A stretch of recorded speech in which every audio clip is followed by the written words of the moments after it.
Pues nada, es un gusto y un orgullo poder estar aquí con ustedes compartiendo esta noche. Pues hoy venimos a hablar un poco acerca del diseño de Moonlens, un nuevo lente de ortokeratología que nos trae el grupo CAT a través de Spectrum International. Recordemos que el grupo CAT es donde diseñadores como Randy Kojima o Patrick Caroline se han tomado la tarea de hacer diseños de lentes de contacto y lentes esclerales que pues nos brindan mucha satisfacción para nuestros pacientes. Y pues hoy tenemos el gusto de tener a un gran amigo y colega, como lo es el doctor Dávila, hablando sobre ortoqueratología y sobre Moonlens. Así que, sin más, Edgar, el piso es tuyo. Adelante. Bueno, muchas gracias, Ricardo. Muy buenas noches. Es un placer de parte de todo el staff de Spectrum International. Le damos la bienvenida a este módulo número 1 con respecto a la ortocratología. Es interesante, es un pequeño curso diseñado para todos aquellos que hacen ortoca. Si ya usted hace ortoca, pues repasa un poquito. Y si no hace nada o tiene muy poca experiencia, no hay problema ninguno porque el módulo va llevando a todos y cada uno de ustedes de una manera bastante lógica. Este primer curso que vamos a hablar básicamente es casi el 80 o el 90%, no tiene que ver nada directamente con Moonlens, va a ser todo lo que es conceptos básicos e historia del AutoCAD. Al final, terminando, hablamos un poquito ya de Moonlens, el segundo módulo, que le vamos a dar la fecha más adelante. En el segundo es todo básicamente cómo se trabaja AutoCAD con Moonlens, y ya para el tercero sería entonces unos casos clínicos y aclarar dudas y tener quizás toda esa información de parte de Randy Kojima, que es uno de los creadores de este lente. Así que es una serie excelente e interesante que aplica desde el que no conoce nada hasta el que es un conocedor. Inclusive, si tenemos gente que es conocedora ya aquí, pues utilizamos, cuando hagamos la discusión, pues utilizamos sus experiencias también, porque la meta de esto no es que sea yo solamente, sino que todos los que estemos compartamos experiencias e información con respecto a lo que es la ortoca. Que voy a apagar la camarita aquí para que ustedes tengan conmigo y continuamos. Entonces, este es el módulo número 1, 27 de junio 2023, historia, conceptos, base y generalidades de Moonlens es la meta de lo que vamos a discutir esta noche. Agradecido con todos ustedes de nuevo por estar aquí. Ricardo va a estar en la parte, si tiene alguna duda, la escribe en la parte de Q&A, preguntas y respuestas. Si quiere hacer algún comentario que no tenga que ver con preguntas, en el chat Ricardo va a estar pendiente a todo eso. Y si hay que discutirlo en el momento porque es algo muy importante y no queremos perder el hilo, pues Ricardo me lo deja saber, interrumpimos y seguimos, ¿ok? A mí siempre me gusta cada vez que hago las charlas, pues decir las fuentes de dónde vienen lo que estamos hablando. Y en este caso, son 4 fuentes. Está el libro de Orthocratology Practice de Pauline Cho, que quizás es una de las referentes más grandes a nivel mundial de ortocratología.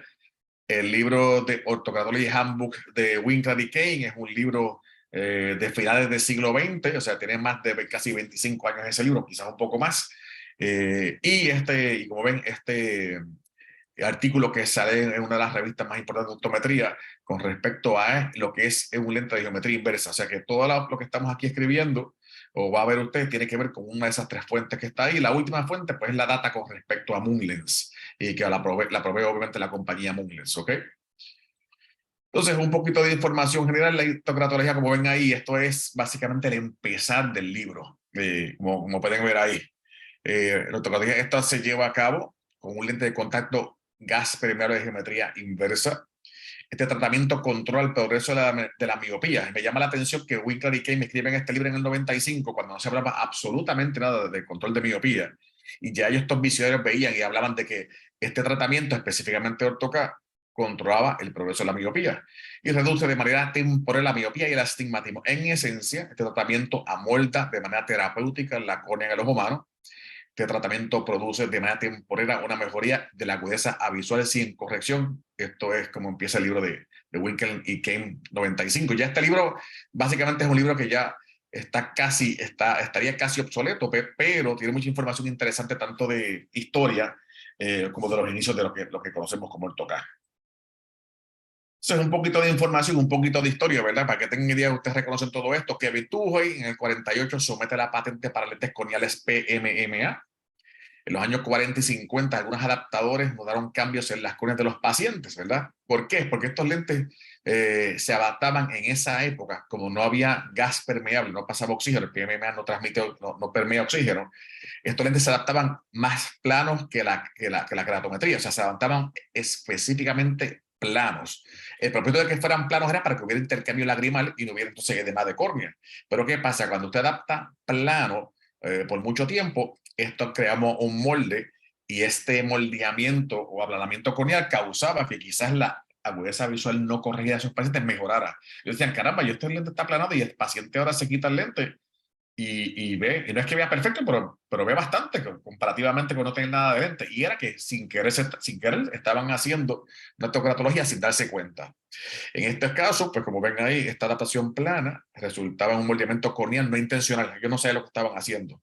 Pero esto es lo que ya nos lleva al final del día a lo que es el desarrollo de la ortoca que conocemos hoy día. Ya más adelante, y esto es, hay parte que está confirmado, hay parte que no, pero se dice de que los chinos dormían con bolsitas llenas de arena en los ojos para disminuir la miopía. Era como que aplanar básicamente con esa bolsita la córnea de cierta manera. Para que ustedes tengan idea, Eugene Kalt, que es uno de los pioneros de lentes esclerales, él los adaptaba más planos a propósito para amoldar y cambiar la forma de la córnea en pacientes keratoconos. Irónicamente, los primeros lentes que se crean fueron lentes esclerales en el siglo XIX, en 1887, 1888 y 89 con Eugene Kalt. Él adaptaba keratoconos en esa época y la idea de los lentes era un tratamiento a pacientes con patología corneal, ni siquiera era para corregir dramáticamente la agudeza visual. Y yo recuerdo cuando yo estudié hace años atrás, pues nos enseñaban a adaptar planos. Ya, esto ha caído en desuso, obviamente, ya no se adapta plano porque sabemos que puede lastimar la córnea. Pero en aquella época, yo recuerdo hace 30 años atrás, se enseñaba que tú pones el lente de córnea al plano y aguantas el keratocono. Sabemos que eso no es cierto hoy día, obviamente. Quizá en el 60, hasta que George Jessen en el 62, si conocen, ese Jessen es el famoso de Wesleyan Jessen, ¿verdad? Quizás el padre de ortocratología moderna en el segundo Congreso Internacional de Lentes de Contacto en Chicago, los Estados Unidos. Hace la primera charla llamada de su técnica en aquel momento Ortofocus o Ortofoco, donde él describía cómo adaptaba lentes PMMA, estamos hablando de gas permeable todavía, más planos que la curvatura corneal por la cantidad de reducción que se requería para bajar la metropía. ¿Qué significaba esto? Que si el paciente era -3, pues él adaptaba, en vez de adaptarla en la keratometría más plana, él adaptaba 3 dioptrías más plano. Si era 44, pues adaptaba 41, por ejemplo, y de esa manera aplanaba con PMMA esas córneas, ¿verdad? Inclusive desde esa época él explicaba que el efecto se lograba a partir de la lente lacrimal, en la parte posterior del lente que se estaba adaptando. Ya se conocía lo que es el famoso, cómo funcionan los gas permeables y el lente lacrimal. Si es más curvo, pues se pone más positivo, si es más plano, se pone más negativo. Todo ese tipo de referencia que utilizamos hoy día, ya para esa época se conocía, ¿verdad? Obviamente sigue pasando el tiempo, ya en los 60 se desarrollan técnicas de ortofoco mejores y se nombra la disciplina como ortocratología para los años 60. Obviamente los materiales, los diseños, las técnicas de producción ayudaron a la evolución de este tratamiento. Sabemos que ya empezó a seguir lo que eran pues mejores tornos, mejores computadoras. Para 50, 40, 30 no había básicamente nada de eso. Obviamente mejores materiales, ¿verdad? De ahí más adelante sale los gas permeables, pero en aquella época el método más reconocido y el que más aceptación tenía era el que se llama el May Grant, por Charles May y Stuart Grant. Ellos fueron los que básicamente crearon lo que llamamos ortocad de aquella época. ¿Qué hacían ellos? Ellos adaptaban lentes corneales planos, grandes, con zonas ópticas de gran diámetro. Era muy común utilizar un lente de 10 milímetros de diámetro y una zona óptica de entre 8.4 y 8.6. ¿Cuál era la técnica? La técnica consistía en ir aplanando la córnea con lentes planos en incrementos bajos. Por ejemplo, si usted era -3, le ponían un lente gas permeable, una dioptría más plana. Si era 46, pues lo ponían en 45 y lo dejaban un tiempo y lo que aplanaba un poco. Y después entonces pasaba, qué sé yo, 3 o 4 semanas, quizás un mes, y entonces lo bajaban a 44. Y pasaban 2 o 3 semanas más y lo bajaban a 43 hasta que aplanaban esas 3 dioptrías. Obviamente, esto no era algo muy fácil. Para que ustedes tengan idea, esto parece que fue hace mucho tiempo, pero lo es y no lo es. Cuando yo soy en cierta manera, yo estudié aquí en Puerto Rico, pero en mi tercer año fui a Barraquer, en Bogotá, y conocí al doctor Hernando Henao. Y con Hernando Henao, paz descanse, de la manera que yo aprendí ortoca fue de esa manera con él para 1995, para que tengan idea. En el 95, antes de acabar el siglo XX, se adaptaba de esa manera. No había lentes, lo que llamamos geometría inversa, eso no existía, sino era de esa manera. Y obviamente podía estar haciendo una adaptación de un paciente entre 4 y 5, podía estar 4, 5, 6 meses haciendo eso si lo quería hacer de manera segura y eficaz, ¿verdad? Lo otro importante es que estos lentes se ajustaban de esa manera durante el día, no eran de noche, eran durante el día. ¿Okay? Llegan los 60, ¿qué pasa con los 60? Llega el lente gas permeable. Tengo algo en el chat, veo varias, veo aquí, certificado de participación, eso mismo, sí. Y estamos pensando, Neftali, quizás hacer una pequeña prueba, y si hacemos una pequeña prueba y la gente obtiene o aprueba la prueba, quizás dar un certificado un poquito más serio de Spectrum University. Así que importante. Todo está grabado de todas maneras, no hay problema ninguno. ¿Qué sucede? Para que una disciplina sea considerada seria, debe ser investigada y publicada. Y Kearns publica una serie de artículos entre el 76 y el 78, que son las primeras investigaciones serias de ortoca. Y como puedes ver, estamos hablando de casi 50 años atrás. O sea, esto no es algo que lleva 2 días, lleva tiempo. Autores como Binder siguieron publicando, y quizás el artículo más importante de la época es el Berkeley Orthokeratology Study de Polsik en el 83. Decimos que es el más importante porque es el primer estudio con excelente rigor científico, ¿verdad? Se demostraba por el diseño del estudio y el análisis cauteloso de la data que obtuvieron, ¿verdad? A partir de todo esto, ¿qué salió? Salió y ellos decían las siguientes conclusiones, nos daban las siguientes conclusiones en aquella época.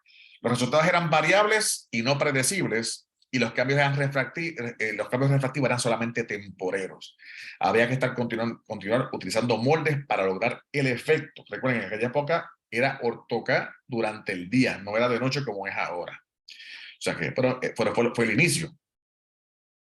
Obviamente el hecho de que los cambios refractivos no fueran permanentes fue una decepción para los investigadores en aquel momento. La meta era la reducción, que la miopía fuera básicamente permanente, por decirlo de esa manera.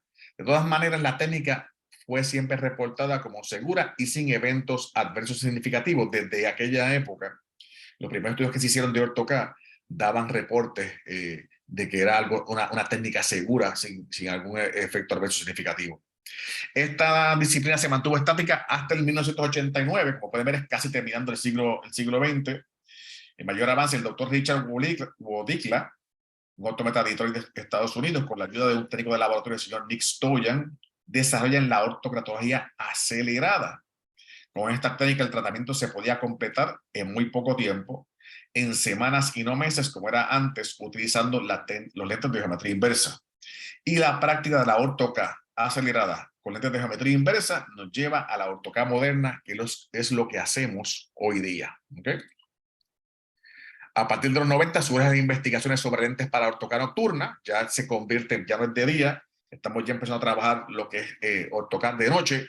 Mountford fue el primero en publicarse sobre el tema en el 97, y que le llame la atención este nombre que está aquí, Mountford, porque casualmente el lente que estamos trabajando hoy, Moonlens, Mountford es uno de los que creó ese lente. Y mira, Mountford fue el primero en publicarse sobre el tema. Estamos hablando de una persona que lleva una trayectoria brutal con respecto a ortoca, y uno de los creadores de Moonlens. Ya para el 2000 se publica el primer estudio prospectivo sobre ortoca nocturno por Nichols. Este Nichols que ustedes ven aquí es el que es el editor de Contactless Spectrum. Si ustedes lo han visto en alguna de las actividades que él hace. Para el 94, la FDA aprueba por primera vez la indicación del uso diario de lentes de ortoca, y para el 2002 la aprobación de ortoca nocturna. Estamos hablando de los Estados Unidos, obviamente. Cualquier compañía con base en Estados Unidos que vende lentes de ortoca tiene como requerimiento de la FDA entrenar al practicante y evaluarlo en la disciplina. Por eso es cuando usted trabaja con un lente de ortoca y son compañías basadas en Estados Unidos, siempre se da un pequeño curso y una pequeña prueba para que usted demuestre que tiene conocimiento mínimo de cómo manejar esto. ¿Okay? O sea, la FDA aprueba los primeros lentes para ortoca nocturna en 2002, que fue el famoso lente de Paragon CRT en aquel momento, que fue el que se utilizó. ¿Okay? 2002. Estamos hablando de 21 años atrás. Importante, 2002, esa fecha. Sí, eso es un poquito de historia. Para que ustedes tengan idea, y lo digo como aclaración, porque el Orto-K, los lentes de Orto-K aprobados por FDA son en el 2002, hace 21 años atrás. Les puedo decir por experiencia, yo me certifiqué en Paragon CRT en el 2003. O sea, yo llevo básicamente 20 años de la primera certificación que hice con Paragon CRT. Ahora, eso no quiere decir que yo lleve 20 años haciendo control de la miopía. Y hago la explicación porque he oído a gente que dice, no, yo llevo 10, 15 años trabajando lentes Orto-K y por tanto llevo haciendo control de la miopía por esa cantidad de tiempo y eso no es cierto realmente.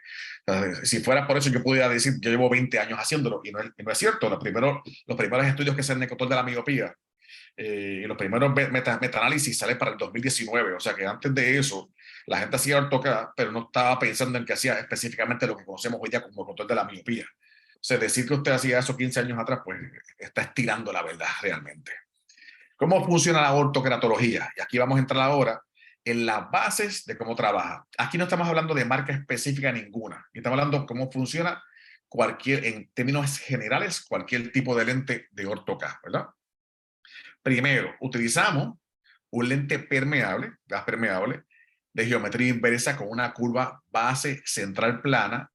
Y miren este punto que está aquí importante, la cual ejerce una presión positiva en el área del ápice corneal. Yo no dije, y usted aplana con el lente el ápice corneal. Yo dije, la curva base plana ejerce una presión positiva. O sea, en Orto-K, usted si lo está haciendo bien, no está literalmente apretando la córnea con la parte posterior del lente.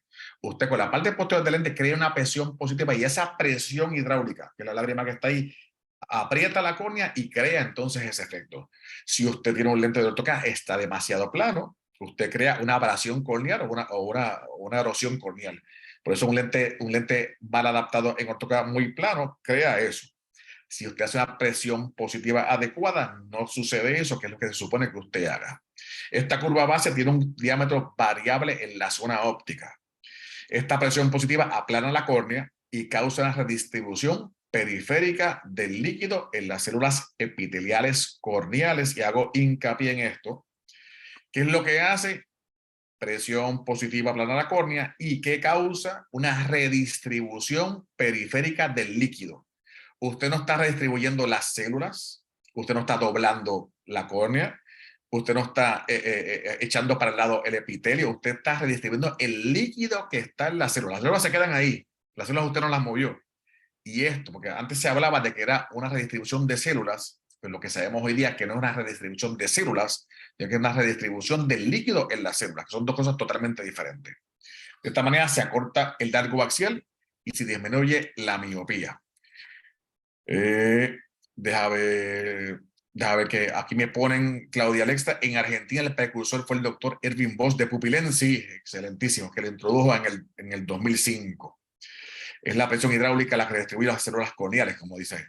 Y aclarando, no es que redistribuye las células corneales, sino que redistribuye el líquido en las células corneales. Antes se pensaba que era las células, ahora se sabe que es el líquido en las células.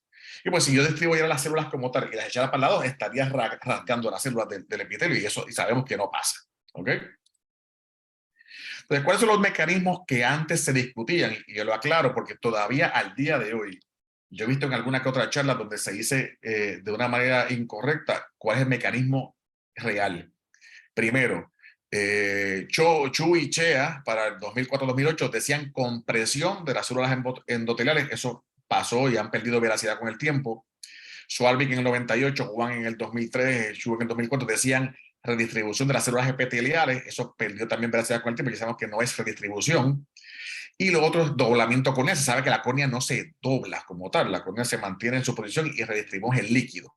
Las tres que han perdido obviamente veracidad, y la que conocemos hoy día, que es la que hasta ahora la que mayor reputación tiene, es la de redistribución obviamente del líquido en las células epiteliales corneales. Como pueden ver ahí, presión positiva al plano de la córnea. Ven el lente, que deja de buscar aquí un laser pointer. Ven ustedes aquí donde está mi marcador. Si se fijan, el lente no está tocando la córnea. hay líquido aquí, todo esto, pero el lente no está tocando la córnea. Es cierto que hay muy poco espacio, porque ustedes tengan idea, se supone que lo ideal, dice Montfort, está hablando entre 5 a 7 micras que deben haber ahí. Es lo ideal que hay ahí, pero el lente no está tocando la córnea. Si la tocó, causa una abrasión y puede lastimar el ojo, ¿ok? Así de sencillo. ¿Y cómo funciona? Pues funciona redistribuyendo periféricamente el líquido de las células epiteliales corneales. De esta manera se acorta el largo axial y disminuye la miopía. Ven acá. Está muy cerquita, pero obviamente cuando usted ve el fluorograma, recuerden que básicamente es imposible al ojo humano ver menos de 20 micras de fluoresceína. Usted lo va a ver aquí básicamente oscuro, negro, pero esto no significa que no exista fluoresceína, lo que significa que es tan poco que se ve negro, no fluorece. Nosotros ya vamos a ver más adelante cuáles son los fluorogramas adecuados en lentes de orto K. Eso lo podemos discutir más adelante con calma y lo van a ver en detalle. ¿Okay? Pero es redistribución periférica del líquido en las células epiteliales corneales. ¿Okay? Vamos acá. Me pone el doctor Héctor Hugo Páez, que en Colombia el doctor Hernando Henao, el precursor de la ortokeratología diurna en los 90. Sí, yo fui estudiante de él en el 95 en Barraquer y tuve el placer de conocerlo. Excelente profesor, muy buena persona. Entonces, vamos a ver cuál es la anatomía de un lente de geometría inversa. Todo lo que viene aquí viene del artículo que escribió Patrick Caroline, que le enseñé más adelante, y todas estas fotos que están aquí vienen de ese artículo que nos explica más que perfecto qué es. Un lente de orto K, y no estoy hablando de marcas, estoy hablando de lentes en general. Un lente de orto K tiene entre 4 a 6 zonas. Eso varía del diseño que sea o la marca que sea, por decirlo así. Como pueden ver acá, en todas las demás fotos que les voy a enseñar, tienen el perfil de la lágrima, que está acá, el perfil lagrimal con fluoresceína, la parte superior. Tienen el perfil del lente de un lente de geometría inversa e inferior, que es esto que está aquí. Y la córnea, que supuestamente sería la rayita amarillo. Aquí está tocando, recuerden que lo que les expliqué, para efectos prácticos, una orto K, como es debido, debe tener entre 5 a 7 micras de espacio, presión positiva, no aplanación directa. ¿Ok? Y vamos a discutir las diferentes zonas. Zona 1, que es la zona de la curva base. Como pueden ver, esta área que está acá es la curva base o radio expostor de la zona óptica. Esta curva central es típicamente de entre 5.0 a 6.8 en diámetro y cubre la zona de tratamiento, esa es la famosa zona de tratamiento. Esta zona se escoge teniendo en cuenta la cantidad de aplanamiento que deseamos y por tanto está relacionada a la curvatura corneal y a la cantidad de miopía que queremos tratar. O sea, si yo tengo 3 dioptrías, pues teóricamente, por mínimo, voy a tener 3 dioptrías más planas en la curva base para poder lograr lo que yo quiero. Vamos a discutir eso un poquito más en detalle más adelante, pero eso es la base de todo. Después nos sigue la famosa zona de reverso, que es esta zona que está aquí, donde está el circulito, el óvalo amarillo. Termina la zona óptica, encontrar la zona de retorno, la cual es la curva, la cual es más curva que la parte central del lente. O sea, es un lente de geometría inversa. La segunda curva, en vez de ser más plana, que es lo común, es más curva, valga la redundancia. Esto crea la famosa reserva de lágrimas, que es esta área oscura que está aquí y esta área oscura que está acá. Y ayudan a crear una presión negativa. Presión positiva en el centro, presión negativa en este borde de la periferia media, y esto hace que se engrose el epitelio, mejorando el efecto reductor. Presión positiva acá, sacamos el líquido que está acá, presión negativa acá, hace como succión y ayuda a absorber o a chupar ese líquido, como decimos acá, y entonces se redistribuye ese líquido de las células y se da un mejor efecto reductor, que es lo que queremos en la orto K. Seguimos con la zona de retorno. La zona de retorno es de 0.5 a 1 milímetro de ancho. Volvemos, no estamos hablando de un lente en particular, esto varía de lente a lente. Esta la une con la curva base, la zona de aligeramiento. Esta es la zona más curva y es la zona de geometría inversa. La zona de retorno puede ser una curva o una tangente, dependiendo de nuevo el diseño que esté utilizando. El área bajo esta curva se conoce como el reservorio y su profundidad es una función de la cantidad de miopía a corregir. Usualmente ya esto viene prehecho, a menos que usted utilice lentes diseñados por usted de orto K, que eso existe, pero si es un lente regular, ya viene prehecho y sus consultores le ayudan a cómo trabajarlo. ¿Okay? Seguimos con la zona de aligeramiento.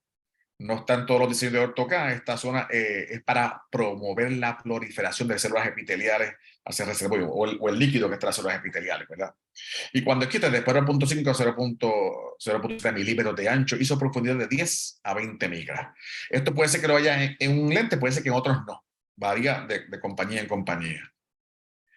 La zona de alineamiento, que es donde realmente descansa el lente. En esta área que está aquí, el lente sí descansa en la córnea. Ese lente descansa encima de la córnea. Acá, suponen que tengamos entre 5 a 7 micras, como les dije anteriormente, aquí está tocando directamente. El lente descansa en la periferia media, casi llegando al borde. Esta zona puede tener entre 0.5 a 1 milímetro de ancho. Igual que esta zona de alineamiento, hay compañías que tienen dos en vez de una sola. Eso puede variar también de diseño a diseño. Esta zona puede ser esférica, asférica o tangencial, dependiendo del diseño que esté utilizando. Y se puede adaptar, adapta dependiendo de la excentricidad de la córnea, obviamente de ese paciente. A mayor excentricidad, más planas son las curvas. A menor excentricidad, más inclinadas o más curvas son las curvas, para que la redundancia. Sí, esta es la famosa gráfica que utiliza Randy Kojima y que utiliza Patty Carroll, que son de la creación de ellos, donde ustedes pueden ver el cambio, el epitelio, según las horas de la córnea. Como pueden ver aquí, miren cómo están las células y miren que está como que bien delgadita aquí, la achatamos. Entonces, ¿qué pasa con el líquido? Se va hacia los lados, pero no es que yo la moví de sitio, sino que la achaté.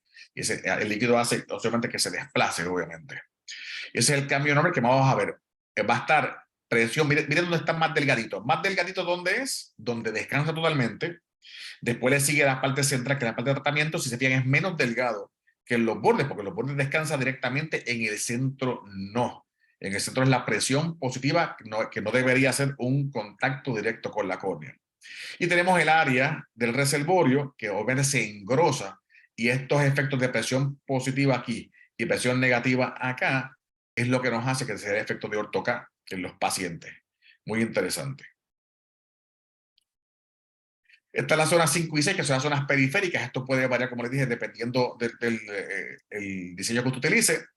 1 o 2, sus tamaños son usualmente de 0.2 milímetros hasta 0.5 milímetros. Es el bordecito ya descendente, ¿verdad? Que lo que se ve en esta área que está acá y esto que está aquí. Eso como regla general es lo que es el diseño de un lente Orto-K. Puede ser 4 curvas, puede ser hasta 6. El que tenga más curvas no necesariamente tiene que ser mejor, porque a veces tú puedes tener un lente de 4 curvas, pero este lente de 4 curvas tiene las zonas que son tangenciales y quizás funcionan mejor que las asféricas. O sea no necesariamente, para aclarar ese punto, el que tenga más zonas es que sea mejor. Ese punto vale aclararlo. Yo puedo tener uno de 4 curvas, pero si las curvas que tengo son curvas asféricas o son tangenciales, puede ser mejor que las esféricas. Y entonces eso cambia todo, por todo lo que estamos haciendo al final del día. En materiales y diámetro, usualmente el diámetro de un lente de Orto-K de geometría inversa es de 0.8 a 1.2 milímetros más pequeño que el diámetro horizontal visible del iris. Por eso usted ve los lentes de Orto-K y usualmente corren más o menos, qué sé yo, 10.4, 10.6, 10.8, porque es de 0.8 a 1.2 más pequeño que el diámetro horizontal visible del iris, que un ser humano normal corre entre 11.5 a 11.8 milímetros. Si le resta eso, pues da ese famoso 10.6, que es el promedio en general de todos los lentes que hay de Orto-K en el mercado. Hay compañías que te permiten cambiar ese diámetro, hay compañías que no te permiten, y hay compañías que uno puede, si ese ojo es mucho más grande o mucho más pequeño, uno puede dar esa data a la compañía y ellos pueden crearte un diámetro específico para ese paciente. O sea que hay diferentes opciones con respecto a eso. No tiene que verse si es un lente que no tiene, y eso es algo que tienen que estar pendientes ustedes cuando escojan un lente de Orto-K, y en este caso nosotros vamos a Moonlens obviamente, pero para que hagan la comparación. Cuando ustedes tienen un lente de Orto-K y quieren tener buenos resultados en muchos tipos de pacientes, debe ser una compañía que le permita hacer cambios en diferentes zonas. Un lente que es demasiado estricto en cambio, pues obviamente lo que va a pasar es que hay pacientes que lo vas a poder adaptar y pacientes que no, tan sencillo como eso. Están confeccionadas en lentes de alto DK, obviamente todo lo que es aprobado por FDA para Orto-K es de 85 de DK o más. Es lo que está en el mercado ahora mismo. Obviamente hay lentes altísimas, que es casi el doble de eso. Los de 85 más se usan para hacer Orto-K. La función, como ven ahí, te pones el lentecito, redistribución del líquido, aplana y amolda la córnea, que es lo que vemos todos los días con lentes de ortocar. ¿Okay? Entonces, la pregunta que se hace siempre uno, ¿qué necesitamos para tratar a un paciente con ortokeratología? Uno, hacer una examinación general al paciente y obtenga. Y si hay preguntas y creen que se queda algo, en confianza en el área de preguntas y respuestas, lo podemos discutir, ¿ok? La puede escribir, Ricardo está pendiente. ¿Cuáles son, qué es lo que hace falta? Queratometrías, obviamente. Diámetro horizontal visible del iris y cada vez se hace más importante la medida del diámetro horizontal visible del iris. Para lentes esclerales es muy importante. Para lentes de ortocar es muy importante. Para lentes blandos especializados es extremadamente importante. Para que ustedes tengan idea, esa medida usted debe hacerla en todo paciente que vaya a adaptar algún lente de contacto. El diámetro horizontal visible del iris es uno de los parámetros más importantes al hacer adaptaciones especializadas. Refracción, no autorrefractor, una refracción buena, obviamente. Excentricidad, si es posible, y eso lo proveen los topógrafos. Topografías, obviamente, y el tamaño de las pupilas. Cuando hacemos quizás ortokeratología regular no hay mucho cambio, pero cuando es ortokeratología para el manejo de la miopía, es importante el tamaño de las pupilas. En el caso de un paciente de ortocar regular también lo es importante porque, por ejemplo, pero las zonas ópticas de estos tipos de lentes son zonas de tratamiento de 6 milímetros por lo menos. Y entonces, si es un paciente que tiene una pupila de noche de 7 milímetros, puede causar problemas, halos y todo eso, pero no hay muchos pacientes. Pero sí es importante tomar el tamaño de las pupilas, ¿sí? Tanto en luz como en oscuridad. Voy con el chat de acá. Me pone Claudia, ni córneas ni muy curvas, ni muy excesivamente planas. Tiene toda la razón, Claudia. Lo vamos a ver más adelante cuando vayamos cuáles son los parámetros específicos de este tipo de lente y de otro. ¿Okay? Y otra cosa importante que se ha puesto de moda en los últimos años, cuando yo empecé al principio no existían lentes de ortokeratología tóricos. Eso es algo nuevo relativamente, no, lleva años ya, pero es algo relativamente nuevo. Para aquella época, el 2013, hace 20 años atrás, no había lentes de ortocar tóricos, a menos que fueran diseños muy exclusivos o diseños que la gente los hacía directamente. Hay que verificar que si ese astigmatismo, importante la medida del astigmatismo, topografía, keratometría, una buena refracción, no autorrefractor. ¿Por qué? Yo tengo que ver si ese astigmatismo es corneal versus residual. ¿Por qué? Porque astigmatismo que sea residual, un lente de ortocar no lo corrige. Si usted es un paciente que tiene, por ejemplo, una dioptría y media de astigmatismo en refracción y solamente tiene 0.50 corneal, quiere decir que tiene un residual de una dioptría, esa dioptría que es residual, que esté dada por el astigmatismo interno, por ejemplo, no va a ser corregida en ortocar. Entonces no sería un paciente ideal para esto porque no va a obtener una agudeza visual casi perfecta o perfecta. Eso hay que pensarlo. Lo otro es si es con la regla o en contra de la regla u oblicuo. Y vamos a ver por qué. Más adelante, cuando estemos adaptando, cuando estemos en la parte de adaptación, vamos a ver por qué con la regla o en contra de la regla u oblicuo nos puede complicar la vida un poco. Y lo otro es si ese astigmatismo es en el ápice o limbo a limbo. Esta foto que está aquí primero, en la primera columna, es mayormente apical. En esta curva que está aquí es limbo a limbo. Esta foto que está aquí es un lente esférico de ortocar en una córnea que tiene astigmatismo apical y vemos cómo se centra perfectamente. Pero ponemos el mismo lente, este que está acá, quizás tenga hasta menos astigmatismo que este lado que está acá, pero el astigmatismo es córnea limbo a limbo. Y ponemos un lente esférico y ¿qué pasa? El lente se desplaza. ¿Por qué? Porque no está alineado en los dos meridianos. Aquí puedo alinearlo, ¿por qué? Por el astigmatismo central. O sea, acá y acá no tengo problemas. Pero en este caso que está aquí, que es limbo a limbo, ¿qué sucede? Está alineado en un meridiano horizontal en este caso, pero en el vertical está levantado. Si está levantado, corre en ese meridiano vertical y el lente cuando el paciente parpadea se mueve hacia arriba y se desplaza. Y por esa razón, pues hay muchos pacientes con astigmatismo limbo a limbo, se crearon los lentes tóricos que son de más reciente creación. Y me ponen aquí, exacto, los rangos de límites refractivos, nos los puso Ricardo, y también los vamos a ver más adelante. Los vamos a ver más adelante los diferentes diseños. También cuando hablemos de Moonlens en específico, se habla de todo eso, pues ya lo tienen en el chat para que tengan idea. Me pone Teresa Bustamante, test de Schirmer, pues sí, sería cualquier prueba que ayude a la valoración de la córnea y en este caso de la lágrima, es bueno. Porque si un paciente tiene ojos secos severos, pues quizás no aplique. Y eso lo vamos a ver más adelante también, cuando hablemos qué candidatos son ideales y cuáles no. Y también se discute, lo vamos a discutir también. ¿Ok? Muy bien. Así, Michael, no te preocupes que de Nicaragua había mucha gente hoy. Así que estoy súper contento con Nicaragua. Digo, no es que no estoy contento con los demás, pero Nicaragua, clásicamente había poquita gente manejando esto y creo que hay mucha más gente ahora. Así que súper contento con Nicaragua. Astigmatismo, es importante medirlo, saber si qué es corneal residual con la regla en contra, el ápice, el embolismo, lo que sea. ¿Okay?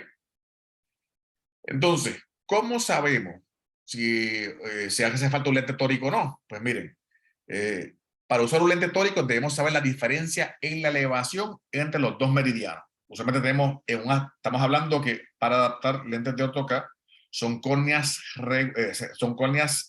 regulares y bastante simétricas. Pueden tener astigmatismo, no hay problema ninguno, pero que sea un astigmatismo regular y simétrico. Y una córnea que no tenga ectasias corneales, por ejemplo.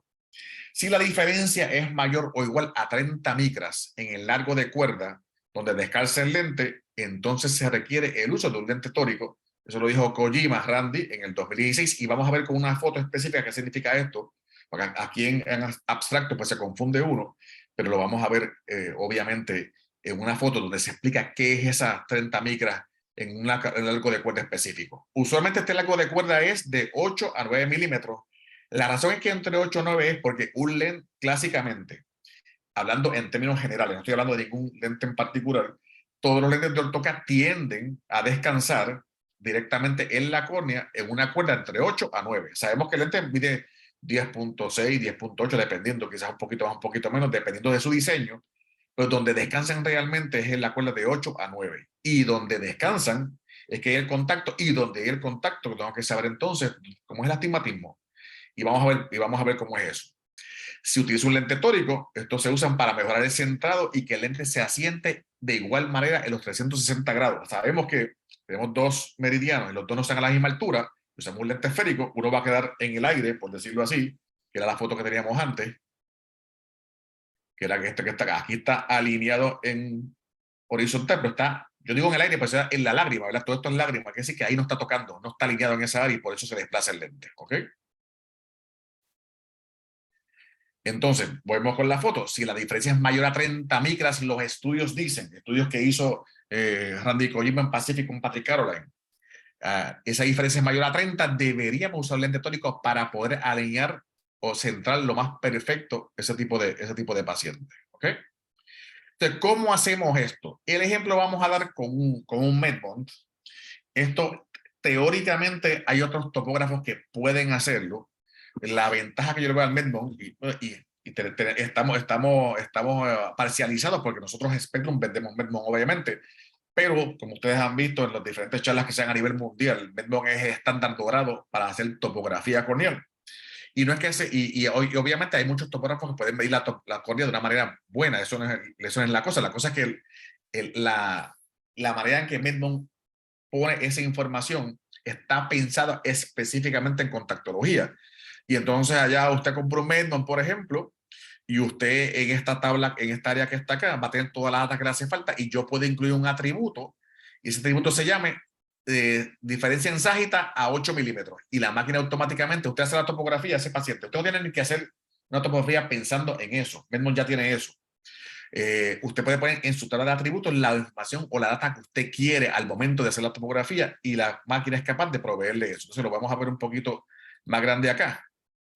Diferencia mayor a 30 micras entre los dos meridianos a la cuerda de 8 a 9, entonces usar lentes tóricos para AutoCAD.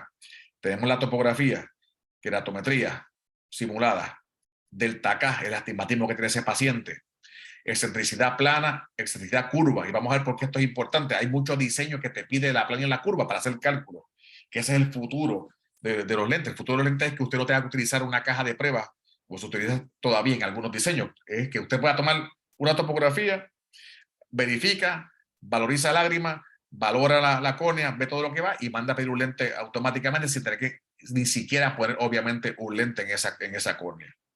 Tenemos el diámetro horizontal visible del iris, 11.8, como lo dice la máquina aquí. El tamaño de la pupila, 2.8 milímetros. La edad, la cuerda, me dice entonces la diferencia sagital a 8 milímetros. ¿Qué me dice aquí? Me dice 45 micrómetros. ¿Qué pasa? Si pasa de esa manera y tenemos esa diferencia, se pasó de 30, que es lo que nos dice Randy y Patrick Carroll en el estudio de Pacific, y lo más probable es para usted poder centrar o alinear ambos meridianos si le haga falta un lente tórico. Y en el caso de Medmond, pues usted tiene esa data ya a la mano. Usted no tiene ni que, usted no va a medir eso. Usted hace una tomografía y la tomografía le dice eso automáticamente. La ventaja de Medmond es que obviamente nos da toda esa data en una plataforma o una interfase bien fácil de trabajar, sin problema ninguno. ¿Okay? Cuando usamos lente tórico, pues como ven ahí, cuando hay mayor de 30 y hay un astigmatismo limbo a limbo, lo más probable es que tengan que usar lente tórico para poder centrarlo. Mire qué pasó en la córnea tórica pero apical versus la córnea tórica limbo a limbo, el lente se desplaza. ¿Okay? Consideraciones importantes, y aquí vamos a ver cuál es el paciente ideal para hacer ortocratología, que lo estábamos discutiendo por ahí en el chat, ¿verdad? ¿Qué vamos a descartar? Entonces, estamos hablando ahorita con un grupo de KOLs de Spectrum, que cuando queremos llevar la información a todos ustedes, vamos a gatear antes de correr. Y la idea es, si usted va a entrar en este fascinante mundo de la ortogratología, que empiece con casos que sean ideales para manejarlo y de ahí va trabajando hacia casos que sean más difíciles. ¿Qué pasa? Si usted utiliza casos sencillos, los va trabajando bien adecuadamente, agarra confianza y sigue para casos mucho más difíciles. Si usted piensa con un caso extremadamente difícil, ¿qué va a pasar? No le va a funcionar el lente de ortocar. Usted quizás piense que, que esta técnica no es buena, y quizás el que no es bueno es uno mismo, porque está trabajando casos que son extremadamente complicados cuando no sabemos gatear todavía. Entonces, ¿cuáles son las consideraciones importantes? ¿Qué debemos descartar? Uno, pacientes con una pobre salud general, pobre salud en general. Ojo seco severo, la palabra clave es severo. Pues hay ojo seco severo, que puede lastimar la córnea con los lentes. Quizás pacientes diabéticos, sabemos que el paciente diabético hay fallas a nivel del epitelio corneal y son más propensos a tener menos, que la córnea se sienta menos, hipoestesia corneal. Astigmatismo irregular, obviamente en casos que hay ectasias corneales, el astigmatismo irregular no es lo ideal para hacer ortocar y se supone que no se haga. Degeneraciones y distrofias corneales, eso hace sentido total, ¿cierto? Si tienen cualquiera de estas condiciones, obviamente, pues no es el paciente ideal para hacer ortocratología y está descartado automáticamente. Paula comenta, pacientes alérgicos se recomienda. Pues esto puede variar, porque hay pacientes alérgicos leves que se pueden ver en consulta con oftalmología, se puede mantener su alergia controlada y puede ser un paciente que puede hacer una buena ortocar sin problema ninguno. Ahora, hay otros que no. De ahí a que la valoración es entera, se verifique completo.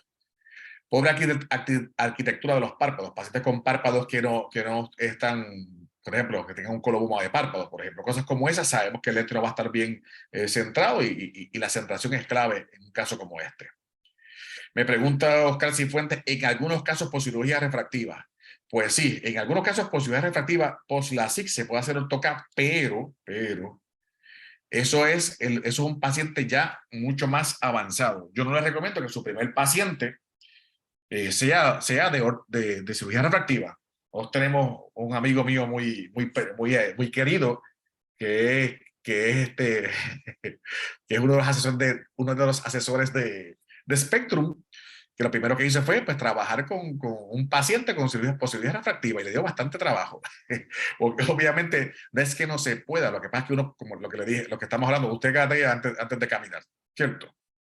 Nos preguntan el niño la edad y lo vamos a discutir más adelante también, la edad para este tipo de pacientes. Entonces, ¿cuál es el paciente ideal? La palabra clave en esta pregunta es ideal. Yo estoy diciendo cuál es el paciente, cuáles son todos los pacientes que se pueden hacer ortocar. La pregunta es cuál es el paciente ideal. Lo ideal, o lo perfecto, si el mundo fuera perfecto, serían que no tengan miopías mayor a 4 dioptrías, que no tengan astigmatismos mayor a 3 dioptrías, que tengan obviamente, que no tengan mucho astigmatismo residual y que tengan las pupilas grandes. Si tienen todo esto que está acá, pues obviamente no son los ideales. No significa que no se pueda hacer, pero si usted está empezando, busque esos pacientes ideales y se gradúa y de ahí y pasa a los que no son tan ideales. ¿Ve? Como regla general. Entonces hago hincapié y ustedes van a ver que ponen en Facebook un paciente con menos 15 y 8 dioptrías de astigmatismo y el tipo escribió y pone que ve 20/20 perfecto sin problema ninguno, y mi recomendación es no crea lo que está en internet, porque la mitad de las cosas que se creen ustedes son mentiras y uno pues con el tiempo ya sabe y conoce. El internet, igual que el papel, aguanta cualquier cosa, pero hay cosas y hay cosas. Hay pacientes ideales a pacientes que no es que no se pueda ver, hay casos de ortocada en 11 dioptrías, eso existe. Pero créame, que son casos contados con los dedos. La internet es una herramienta bastante buena, pero en muchos casos, muchas de las cosas que se escriben son totalmente falsas. Entonces, ¿cuál es el paciente ideal? Aquí contestamos la pregunta de la colega en edad. Como regla general, no hay restricciones por edad, pero hay que tener cuidado, más cuidado en niños, ¿cierto? Ahora, vamos a aprovechar para que yo vea un poquito de agua y les pregunto, de los que están aquí, ¿cuál ustedes creen o cuál es en su experiencia o ustedes creen que debe ser la edad mínima o la edad máxima, perdón, la edad, o la edad más, la menor edad para hacer ortokeratología? Pónganme sus comentarios en el chat. ¿Cuál debe ser la edad mínima a su criterio para hacer ortoca en niños? Pensando tanto en control de la miopía como no en control de la miopía, como regla general, ¿cuál ustedes creen que debe ser lo mínimo? Me ponen, vamos a ir leyendo. Oscar me pone 7 años, Héctor Hugo me pone 8 años, Diana me pone 7 años, 8 años, 6 años, 9 años, 10, 12 años, 5, Rolando me pone 5 años, Paula 10 años, 7 años, aparte de los 6 años, 8 años, quizás un promedio, 6, 6, 11, quizás un promedio de lo que estamos viendo aquí. Estamos hablando quizás de lo que he visto acá, quizás un promedio bastante informal, no estoy sumando a la calculadora. Quizás estamos entre 7, 6, 7, 8 años, ¿cierto, Ricardo? Por lo que hemos visto. Sí, sin embargo, creo que la respuesta que puso Carmen Ferraris creo que es muy adecuada y a eso le añado yo. No tanto depende del niño como que de la actitud de los padres también. Entonces, creo que es un combo que hay que tomar en consideración la edad más el deseo de los papás también. Eso es muy importante y lo vamos a discutir más adelante. Los padres en el manejo. Como Exacto. dice la doctora Ira, más pequeño 5 años, sí, yo he visto, yo no he adoptado en 5 años, pero he visto pacientes adoptados en 5 años sin problema ninguno. Como dice Ricardo, aquí lo más importante es que si es un paciente que sea, que un paciente que sea ideal para eso, si lo es o no lo es. Yo creo que en menos de 5 años ya estamos rayando en muchos riesgos. Y obviamente es un poquito más pequeño, quizás el niño no sabe cómo manejarlo. Aquí hay niños de 5 años que son muy maduros, ¿verdad? Entonces, hay niños y niños, lo que dice Ricardo. Pues yo creo que menos de 5 años ya creo que es bastante, es mucho riesgo. Yo no hago esa edad tampoco. Si yo fuera a hacer, si yo fuera, los que yo estamos hablando quizás de 8, 9, 10 años y de ahí en adelante. Para control de miopía, si tengo 5 o 6 años, prefiero atropina si es posible, Mm, tirar ortoca. Pero cada cual, lo que estamos discutiendo, la pregunta fue, ¿cuál es más o la menos edad debe ser? mínima. Y le da pues más o menos promedio, 6, 7 años está bien. Un niño de 5 que es maduro no hay problema ninguno. Eso lo decide usted. Como Carmen puso, depende del niño. Hay niños hay niños que tienen 15 y son unos irresponsables. y hay unos que tienen 7 y son extremadamente, siguen las instrucciones como Dios manda. Yo creo que tocaste un punto muy importante con respecto al control y manejo de miopía, que muchas veces cuando comenzás ortoca en niños, lo estás pensando en función de el manejo de miopía. Entonces, lo que mencionabas acerca de la atropina para niños debajo de cierta edad que mencionaste, 8 o 9 años, creo que pues puede ser una mejor opción que el lente de ortoca. Y obviamente, hablando de atropina, en niños menores de 3 años no se debe usar atropina, por si acaso también la pregunta está por ahí. Sí. Y también les comento que me llamó un oftalmólogo especialista en córnea, amigo mío en estos días, y me estaba una niña, 3 años, tenía 29.81 de algo axial con una miopía de -11 a los 3 años. Increíble. ¿Y qué vamos a hacer? Y dije, no tengo la más mínima idea qué vamos a hacer. Porque obviamente 3 años no puedo usar la atropina, 3 años no puedo usar ortocar. O sea, ¿qué hacemos con un paciente como ese? Se los dejo para que lo piensen más adelante y si tienen alguna idea me la dan al final del día. Y, 29.81, más de 26 ya está malo. O sea, 29.81, 3 añitos -11 ya de miopía. y creo que al final también tiene que ver la cantidad de miopía con respecto a la edad, como bien lo estabas mencionando, porque, por ejemplo, una miopía de -0,50, que hablábamos siempre de los rangos del lente de ortoca con el que vas a comenzar, probablemente no va a ser lo ideal. Entonces, también tienes que ir dejando que cómo va la progresión, hacer un control estricto del paciente para ver si progresa esa miopía, pero también con una miopía a los 7, 8 años probablemente ya es un candidato a considerar para un manejo de miopía, ¿cierto? Y entonces, como comenta Ricardo, tú puedes tener un paciente de 7 años que ya está en 6 dioptrías, los bordes o los límites regulares son entre 5 a 6 y estás quedando ya corto para hacer ortoca. Mm. No es que no puedas hacer 6, porque de que puedes hacerlo. Y hay lentes para eso. Pero recuerda que si es la primera vez en un niño, 6 o 7 años, es bastante riesgoso. Entonces hay que medir el riesgo versus beneficio. No es que tú no Mm. puedas, de que puedes, pero Mm. obviamente quizás hablar de esa córnea, 6 dioptrías, no sea tan seguro. Volvemos, lo que usted oye en el Facebook es una cosa y la realidad es otra. Yo creo que si adaptar a niños de 6 o 7 años, quizás hasta 4 dioptrías y no me iría más allá.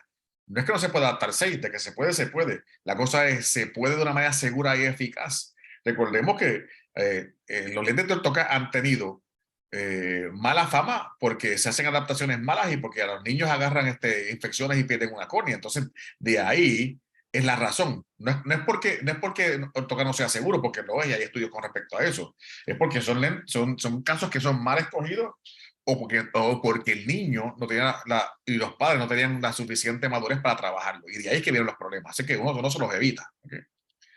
Exacto. Entonces, lo que estamos hablando, paciente ideal en niños, apoyo de los padres. Como regla general, es esencial que los padres velen por el mejor interés de los niños y deben acompañarlos a las citas. Evite, como regla general, volvemos, esto es lo ideal. Evite casos en que los padres no quieran o puedan monitorear a sus hijos, que le dicen, yo no quiero aprender de eso, que lo haga él y él es responsable por eso. Realmente no, los niños, el padre consciente y el niño asiente, es responsabilidad de ambos. Los niños no tienen carácter legal para consentir un tratamiento como este. Quien consiente es el padre y el niño asiente. Y tienen que ser los dos. Esto que digo, no, porque yo trabajo demasiado y si tengo que venir a 6 citas durante el año, yo no puedo venir a 6 citas durante el año. Si son Lo- esos padres de ese tipo, pues usted dice, pues bye bye, usted no es el paciente ideal para hacer ortocratología. Su hijo no es ideal, porque tienen que ir haciendo el seguimiento.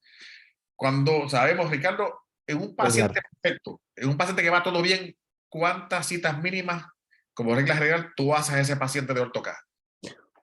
Olvidémonos de control de la miopía. Cualquier paciente, sea niño o adulto, ¿cuánto es lo mínimo que tú haces en un paciente que va todo perfecto y todo corrió sin problema ninguno? Pues durante el primer mes se hacen tres consultas, posterior al uso del lente de contacto. Y hay unos que dicen que a los 6 meses se hace la siguiente, aunque yo he visto hoy en día más frecuente a los 3 meses la siguiente consulta y a los 6 y al año. Entonces son varias consultas que se llevan a cabo. Y te quería hacer una mención acerca de esto de los niños. Entonces hay unos consentimientos informados que yo he visto de Estados Unidos y lo que ellos hacen es que hacen un consentimiento, que incluso creo que vos me mandaste uno, donde los niños también se les hace preguntas para ver si ellos entienden sobre qué se está trabajando. Entonces se hace el consentimiento informado para los padres y se hace el consentimiento para los niños, donde se les hace una evaluación pequeña, como para que ellos también entiendan a qué se están metiendo. Entonces, creo que eso es bastante importante para que todos entiendan el proceso que se está tratando de hacer con los niños y los padres. Y para que tengan idea, siguiendo lo que dice Ricardo, acá en Puerto Rico es bajo el sistema de Estados Unidos. Acá se da mucha demanda. yo creé inclusive una prueba corta. La prueba corta son entre 5 a 10 preguntas que el niño y los padres contestan. Y son preguntas bien fáciles. Una pregunta que está en esas preguntas es, ¿puedo lavar mis lentes con agua del grifo? ¿Cierto o Ujú. falso? Y el Sí. paciente va a contestar. Y créanme, eso te puede proteger en un futuro en una demanda, porque si entonces tú corriges y el paciente contestó bien y guardas esa prueba en la ficha médica del paciente como prueba de que si al paciente tú discutiste todo eso, es evidencia de que sí tú lo trataste y manejaste al niño. Hasta eso se puede hacer. Y si quieres, les consigo más adelante la prueba corta que se hizo, una tontería. Pues generalmente la prueba corta no está diseñada para que la gente no la pase, está diseñada para que la gente repase puntos importantes y la persona contesta. Les pregunto por aquí, yo iba a decir, doctora Jenny, me hizo una pregunta por el chat, si es posible, escríbamelo en la parte de preguntas y respuestas para que no se me quede, porque quiero discutirla, pero que no quiero que no se me quede. Como el chat sigue corriendo hacia arriba, pues a veces se me pierde. Preguntas específicas, póngamelas por ejemplo en Q&A, preguntas y respuestas, porque ella tiene una pregunta muy interesante, quiero discutirla y no quiero que se me quede en el chat. Muy bien. Y si hay preguntas más adelante de antes, pues las discutimos, pero las discutimos al final. Les pregunto por el chat, aprovechando que están aquí, la misma pregunta que dice Ricardo. Aquellos que hacen AutoCAD, para nutrirnos de la experiencia de ustedes también. Si va todo perfecto, que no hubo ningún problema, que eso, sabemos que los que hacemos AutoCAD sabemos que eso no es, que es casi imposible, pero vamos a poner el punto de partida. Todo fue perfecto en todos los controles. No hubo problema nunca, no hubo que hacer cambio de lente, no pasó nada. Fue un caso bendecido. ¿Cuánto es el mínimo de veces que usted ve a ese paciente en un año, en su experiencia? En mi caso, por lo menos estamos hablando 5 o 6 veces mínimo. Eso es el mínimo. Como decía Ricardo, Ricardo tiene 3 veces, 3 citas en el primer mes. O sea que Ricardo corre por lo menos con 6. En el primer mes, a los 3 meses, a los 6 meses, a los 9 meses. Estamos hablando mínimo entre 5 a 6. Me pone Oscar acá 6 controles en el mes o en el año. En el año, sí. En el mes Ese es es el mucho. promedio. Entre 5 a 6, si todo salió perfecto. Pero sabemos la gente que hemos hecho AutoCAD anteriormente, y le digo, yo hago AutoCAD, pero yo no hago muchísimo AutoCAD. Tampoco me voy a sentar aquí a decirle, yo he hecho 82,000 casos, porque no es, primero que no es cierto, y segundo que no es mi manera de trabajar las cosas, pero van a escuchar gente que le dice, yo he hecho miles de casos de AutoCAD, y yo pues, yo hablo con Joan Pérez que sí ha hecho y me dice, no, yo tengo cientos, no tengo miles. Y él es uno de Ya. los más grandes a nivel mundial. O sea que hay que ver cómo son las cosas. 6 controles me pone Oscar. Si alguien tiene más información, yo diría entre cinco a 600, Ricardo. Es lo común, Como mínimo te al año. decía, Perfecto. yo bueno, con mis primeros pacientes sí eran 5 controles al año. Hoy por hoy estoy agregando ese del tercer mes. Realmente Byron Sancho ponía ahí de que eran cada 3 meses hacer control. Pues eso va a variar dependiendo de cada quien, por supuesto. Pero lo recomendado por los laboratorios, por Pauline Cho incluso, son entre 5 a 6 controles. Es el promedio regular. Así Ujú. mismo es. ¿Ok? Entonces, como ven acá, déjame ver si puedo salir de esto. No puedo. No me deja salir de acá.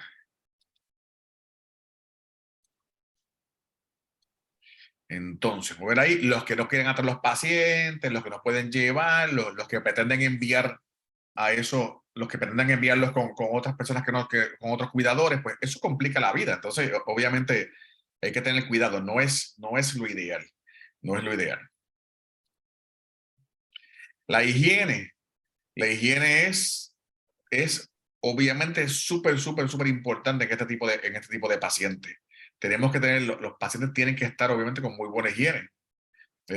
Los padres y el niño tienen que obviamente estar claros en cómo se cuidan y cómo se mantienen sus lentes. Hagan una prueba corta escrita. Háganle unas pruebas reales al paciente sencillo. En todas y cada una de esas citas de seguimiento que se hacen, pregúntenle al paciente, ¿y con qué tú lo limpias? ¿Y cómo lo haces? Y usted se da cuenta y va a ver que en muchos casos se le olvidan las cosas, hay que estar repitiéndolas y repitiéndolas y repitiéndolas. Y en niños que no tienen buena higiene o no están dispuestos obviamente a dar seguimiento, pues simplemente no es un candidato para tocar.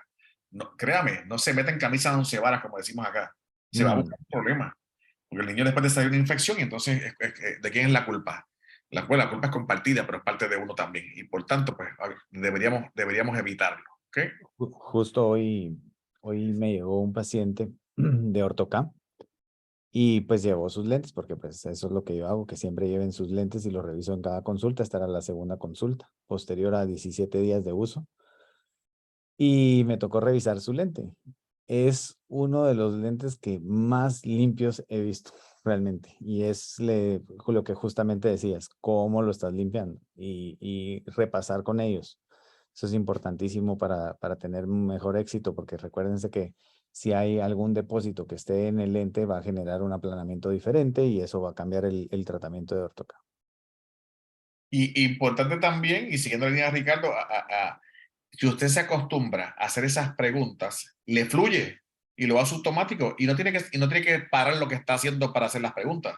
Según va hablando con el paciente y se va removiendo el lente y poniendo el lente y haciendo esto y la prendidura, vaya haciendo las preguntas ahí mismo. Lo puede hacer, puede estar en la lámpara de hendidura viendo el paciente y le hace la pregunta en ese mismo momento y la gente le contesta. O sea, usted no tiene que perder muchísimo tiempo haciendo esto. Lo puede hacer mientras está trabajando con el paciente. ¿Ok? Cumplimiento. El cumplimiento es sumamente importante. Si usted se lee 40 papers de ortoca, va a ver que siempre, Pauline Show, como el libro que está en, hay un segmento, un capítulo completo hablando específicamente de la importancia del cumplimiento en el uso de los lentes, en el manejo de cuidado, en la agenda y los controles, los seguimientos, todo este tipo de cosas. Yo tengo algunos de ustedes lo han visto, yo tengo una página de Facebook que se llama Contactos Especializados PR, y en esa página, pues los pacientes me pueden conectar, es un fanpage, el paciente me escribe a través del Messenger en fines de semana. Hay que estar disponible para este tipo de casos y de este tipo de pacientes. ¿Okay? Entonces, consideraciones importantes. ¿Cuál es el paciente ideal para hacer ortoca según las casas de lentes de ortoca?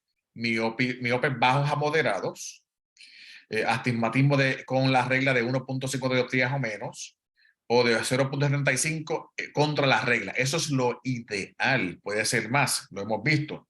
Valores de excentricidad entre 0.3 a 0.7. Como decían al principio Claudia, ¿verdad? Las keratometrías entre 40 a 46 no significa que no puso un 39, pero está en el borderline de lo que se puede hacer, como hablamos con Ricardo hace un rato atrás. Y sabemos que más de 46, cuando llegamos a 47, es una banderita ahí. Quizás está en área de ectasia. Esto es lo perfecto, lo ideal. Si usted tiene duda, no le prometa a su paciente algo hasta en el caso que tenga duda y lo consulta con los consultores que tenemos, valga la redundancia. Y de ahí sabemos si es posible o si no es posible. No prometa algo que no puede cumplir si tiene dudas. Diámetro corneal mayor a 11 milímetros. ¿Por qué? Porque es raro hacer un lente de ortoca diámetro 9. O sea, eso básicamente es casi imposible. Entonces no se trabaja. Esto es lo ideal para un paciente. En mi práctica, yo usualmente lo que yo manejo de ortoca son pacientes ideales. Y eso yo lo hago porque me gusta hacerlo así, punto. Yo no me complico la vida en este tipo de pacientes. Eso hace dos cosas. Uno, que el success rate, o sea, la razón de éxito que yo tengo en mis pacientes con ortoca es extremadamente alta. ¿Pero por qué? Porque yo escojo muy bien a los pacientes. No es que sea el mejor adaptador del mundo. Esa no es la razón. La razón es que yo escojo el mejor paciente. Yo los pacientes que son muy complicados, decidí no trabajarlos y incluso se lo envío a otros colegas que lo hacen. Usted lo hace como usted entiende lo que usted crea. Ricardo le cogía el gusto a esto, como decimos, y está trabajando en pacientes mucho más complicados, pero cada cual lo hace como entienda. Pero quizás un paciente ideal es esto que está acá. ¿Ok? Y recuérdense que al seleccionar entre esos rangos, pues la tasa de éxito va a ser mucho más alta y como dice Euclid, tienen, bueno, no, en Euclid era antes, pues o sea, Euclid tiene una tasa de éxito del 89% y Moonlens es parecido, la tasa de éxito de la primera adaptación toda vez se encuentra entre esos rangos. Entonces, ojo con eso porque cuando uno adapta fuera de los rangos, por lo general la culpa siempre la va a tener el lente y no uno que no supo escoger a su paciente. Entonces, debemos de ser muy sensatos y cautos a la hora de estar haciendo nuestra selección y como les digo, la idea es, si ustedes se salen de esos rangos, créanme que las visitas control van a ser más frecuentes que lo que tienen programado normalmente para un lente de ortoca. Y ese punto que trajo Ricardo es interesante y es muy cierto. Ese comentario es un comentario de una persona que lo ha hecho y sabe lo que está haciendo. Cuando usted se sale de parámetro, se empieza a complicar la cosa. Y quizás ya no son 5 o 6, ahora son 10 o 12. Y si usted se metió en eso y cobró muy bajito por los servicios, ahora está trabajando por 10 pesos la hora. Entonces se complica la cosa y ya no me gusta esto y que esto es demasiado trabajo y que es fastidioso o engorroso. Realmente no es es que, como dice Ricardo, usted escogió el paciente mal. Yo quiero estar feliz y quiero hacerlo de esa manera y estoy feliz de esa manera. Si usted está feliz de la otra, no hay problema ninguno. Pero entonces, si tiene que ver un paciente 12 veces al año, no puede cobrar lo mismo que el que lo vio 5 o 6 veces al año. Porque hay que tener eso en consideración. Lo que usted gana, usted puede ganar plata con esto si lo hace bien. Si lo hace mal, va a perder plata. Pero al final del día, hágalo como usted entienda. ¿Okay? Nosotros le aconsejamos. Entonces, todo esto que voy a hablar ahora, como regla general, es de la parte teórica. Básicamente nadie hace esto. Ya el lente viene con todo adaptado, pero le voy a explicar más o menos cómo se escoge una curva base, ¿verdad? Para determinar la curva apropiada, utilizamos lo que se conoce como la fórmula de Jessen. ¿Qué hace falta para esto? La cantidad de miopía que queremos corregir, 2, 3, 4, 5, lo que sea, el lente esférico de la refracción, el meridiano más plano de la keratopatía en dioptrías y el factor de Jessen. El factor de Jessen eso varía de lente a lente y hay lentes que no tienen factor de Jessen, ¿ok? ¿Qué es el factor de Jessen? En palabras sencillas, sin complicarme mucho la vida. Si usted tiene un paciente que es 3 y aplana la córnea por 3, pues en teoría está en 0, ¿cierto? El paciente se quitó el lente por la mañana, a la que se quita ese molde, la córnea empieza a hacer la regresión.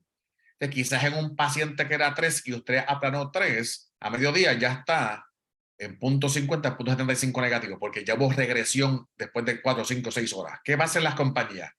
El factor de Jessen es ese extra que usted tiene que aplanar, perdón, para que entonces se mantenga una buena acudión visual durante todo el día. Y eso varía. Hay compañías que el factor de Jessen es .50. Hay compañías que el factor de Jessen es -1. O sea que si ese factor era 3, yo tengo que aplanar 3.50 o tengo que aplanar 4 para que al final del día ese paciente obviamente se quede con buena visión durante todo el día.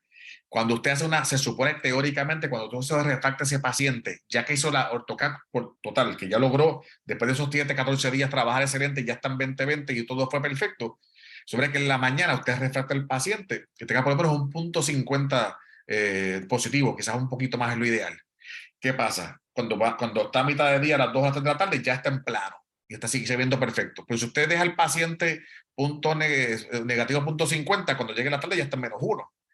Y eso, hay pacientes que con eso son más plásticas que otras. Estoy hablando en términos generales, eso puede variar de paciente a paciente. Ese es el factor de Jessen. Entonces, cogemos la curva, en este caso la curva va a ser entre 3.25, le sumo el factor de Jessen que tenía excelente en particular, que en este caso dijimos que era 95, pues sería 4.50 dioptrías más planas que la K plana, o sea que sería 38.25 cuando la curva base más plana es 42.75. Y así como básicamente se escoge la curvatura, si usted hace el cálculo manual. Recordemos, ya básicamente nadie hace esos cálculos manuales, ya hay tablitas y calculadoras específicas donde usted entra la data y le provee la información. Si usted tiene duda, para eso tenemos los consultores. Pues ya básicamente nadie calcula esto matemáticamente a mano, porque para eso están las calculadoras, que son libres de costo, y lo están los consultores también. ¿Qué tengo en el chat? Hay algo más. ¿Ahí contestando? Sí. Ok, pues seguimos. Entonces acá. Curvas secundarias. Las curvas secundarias actualmente siguen el diseño en particular de cada compañía. Cada compañía tiene sus propias curvas. Esta información muchas veces es propietaria. A veces no te dicen exactamente cuántas dioptrías más curvas o lo que sea, o el ancho. A veces compañías a veces lo dicen, otras no. Como regla general, el diámetro del lente es de 1 a 1.2 milímetros menos que el diámetro horizontal visible del iris, como regla general. Aquí no estamos hablando de ningún diseño. Los diámetros comunes usualmente fluyen entre 10.2 a 10.8. Menos de eso, más de eso no es tan común. Hay compañías que son 10.6, por ejemplo, o hay compañías que son 10.8, lo que sea. Cada compañía tiene un diámetro por default, o base. Algunas compañías permiten alterar el diámetro y otras no. Así que si a usted le gusta mucho el AutoCAD y va a ser, si hace solamente parámetros comunes, quizás con un diseño sencillo le trabaje. Si se complica la vida, que se le haga falta un diseño que usted pueda cambiar mucho más, pueda cambiar, alterar esos parámetros, ¿ok? Recordemos, si un lente de AutoCAD está en contacto directo con la córnea, crea un insulto, una abrasión. Se sugiere por lo menos tener 5 micras de separación entre el lente y el ápice corneal, sugiere Montfort en el 2004. Y Montfort, para que tengan idea, es uno de los que hizo este lente que vamos a hablar ahora en Moonless más adelante. Algunos diseños no usan factor de Jessen, sino un modelo de fuerzas de presión del fluido causadas por el perfil posterior del lente. Volvemos, todo esto es data generalizada, no estamos hablando de Moonless todavía, ¿ok?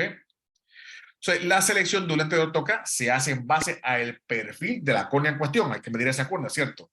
Esto determina la curva de alineamiento. La reducción de la miopía que queremos afecta el radio de la zona óptica posterior, las curvas reversas y de alineamiento y el diámetro visual visible del iris que determina el diámetro. Recordemos, los lentes originales eran de 3 zonas, los actuales tienen entre 4 a 6, ya básicamente no hay casi lentes de 3 zonas. Y si hay de 3 zonas, pues son diseños muy viejos. Los nuevos tienen entre 4 a 6 zonas. Por ahí no significa que 6 sea mejor que 4, porque puede ser 4, pero con unas curvas mucho mejores que 6. Y entonces puede variar como regla general. O quizás en un caso funciona mejor de 4 y en otro caso funciona mejor de 6. Eso puede pasar también. Como regla general también, aquí pasa igual que los lentes esclerales, que usualmente uno maneja con 4 o 5. En mi caso yo manejo mínimo 4 lentes esclerales diferentes. En AutoCAD, y algunos de que llegan a 4, pero menos con 2. O la gente que son duros en esto, pues maneja 3 o 4, porque trabajan todo tipo de casos y hacen falta entonces diferentes diseños. No con uno, a lo mejor lo pueda hacer todo. ¿Ok? Patrón de fluoresceína, miren cómo se ve el patrón de fluoresceína. Y miren cómo se ve la topografía. Obviamente, para hacer topografía moderna hay que tener un topógrafo. La ventaja es que los topógrafos han bajado de precio. Ahora usted consigue un topógrafo casi al mismo precio que un ortorrefractor. Y entonces, pues ya no tienen precios prohibitivos. Y si le quieren entrar a esto, pues no tiene que gastar mucha plata para hacerlo, así de sencillo. Los patrones de fluoresceína y las topografías las vamos a discutir más a detalle en el próximo. Así que no se preocupen, esto es un atisbo sencillito. Ya en la próxima vamos a hablar de los diferentes patrones y cómo usted puede corregir lo que está pasando. Y esto es lo ideal. Esto es un patrón de fluoresceína quizás ideal en ese paciente y al lado la topografía ideal en ese paciente también de AutoCAD. Y de aquí pasamos a Moonlens. Antes de que pasemos a Moonlens, ¿alguna pregunta que está en el tintero, Ricardo? Antes de pasar a Moonlens. Sí. La doctora García pregunta, ¿se recomienda pulir los lentes de AutoCAD cada 6 meses? ¿Qué opinan del Progent? Bueno, yo sí creo en usar Progent. No creo en pulir los lentes. Son dos cosas diferentes. Sí. En Progent es, primero que el Progent no es abrasivo. El Progent no pule como tal. Digo, si estamos hablando de lo mismo, el pulir un lente de AutoCAD, usted le quita 1 o 2 micras, está alterando el diseño y está alterando cómo el lente asienta. O sea que eso puede, yo no puliría un lente de AutoCAD. Yo sí, obviamente, uso Progent para remover todas esas partículas que pueden afectar entonces esa altura sagital, por ejemplo, que se ha visto casos con respecto a eso. Y Progent es un producto excelentísimo para eso. Obviamente tiene que velar en como dice Ricardo, él está pendiente, así ese lente estaba limpio, no estaba limpio. Y si no está limpio y aparte deposita un poquito más, pues a usar Progent, ¿verdad? Sin problema ninguno. En tu caso, ¿qué tú crees de eso? La pulir versus Progent, ¿cuál es la opinión de ustedes en general y la opinión tuya, Ricardo? Pues yo concuerdo. Recordémonos que, pues, como mencionaba, lo de los depósitos, como estabas mencionando, es un falso aplanamiento, puede ser o crear una falsa isla central. Entonces, tenemos que tener cuidado con este tipo de cosas. Entonces, y ahí es donde recalcamos y tenemos que revisar, por lo menos durante ese primer mes, cada visita, revisar los lentes y volver a repasar con el paciente el método de cómo se limpia o cómo los limpia él. Y si vemos que todo va bien, pues maravilloso, perfecto, ahí vamos para adelante. Si en todo caso vemos que es un paciente que es descuidado, pues probablemente con Progent sería la mejor opción y no tanto la pulida. Y recuerden, como le estaba comentando, Montfort nos comentó, y voy a ver atrás un momentito en esto. Monfort nos dice, por lo menos 5 micras de separación entre lente y ápice corneal, nos dice Monfort, 5 micras.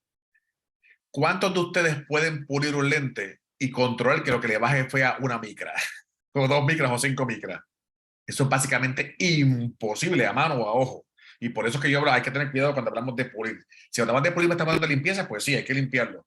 Y que usemos Proyect, pues seguro que sí, no hay problema ninguno. Pero pulir lo que yo agarre una máquina para limpiar el lente, yo estoy casi seguro, y digo casi seguro pues no lo he hecho pero, y no lo he medido.